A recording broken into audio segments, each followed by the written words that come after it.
You feel like you did enough to give yourself a chance tomorrow? Yeah, I think. How many back am I right now? Three. Yeah, so I hung in there on a day where I didn't, have my best stuff, and hung in there pretty good. Had a nice finish to kind of keep myself in it. How gnarly were the conditions out there down the back nine? I mean, they were pretty nasty.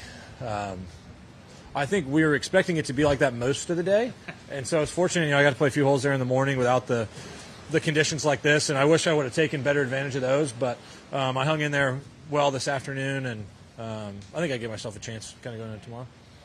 What about, I'm sure there's a number of shots that kind of surprised you. What about 10? I think it was either 10 or 9.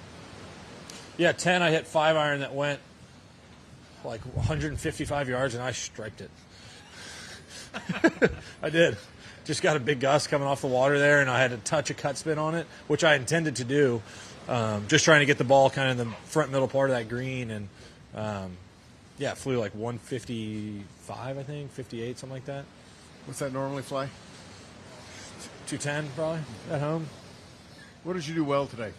I think I just hung in there well. I took advantage of a few opportunities. I had a lot of good putts out there. I felt like we were going right around the edge, but it was challenging. There was just a lot of adjusting on the fly out there. The green speeds changed a lot as the day went on. The wind was crazy. It was raining on and off, and so there was a lot of adjustments you had to make. And I think good finish definitely helps my chances going in tomorrow.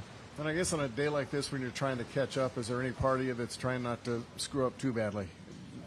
Try not to drop too far behind, I guess, on a day where it's hard to make up. I try not to really think about that kind of stuff. I mean, I'm going to try and hit the appropriate shot at the right time, and my position on the leaderboard, I wouldn't think changes that very much unless you're there on 18 and you need eagle or something like that. I think it'd have to be kind of a crazy scenario, but for the most part, I think just give myself as many opportunities as possible.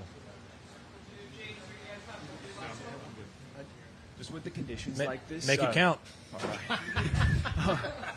With conditions like this, how much can you prepare before just having to kind of feel it out with unpredictability out here? Well, I think a lot of it is just feeling it out. These types of conditions, like if I was to get these conditions at home, it'd be tough for me to find a game, guys to go out and play with. But I think growing up where I did in Texas, you play in all kinds of different stuff. And, I mean, it was, mid-50s today, but it certainly didn't feel like that out there. And, I kind of referenced some of the rounds I have at home where I'll go out and practice when it's pretty dang cold out. And so I think that's one of the advantages of living in the crazy weather in Texas. But at the end of the day, you just got to get in there and feel it out because the conditions were changing pretty rapidly today. Thank you. Was that like 6?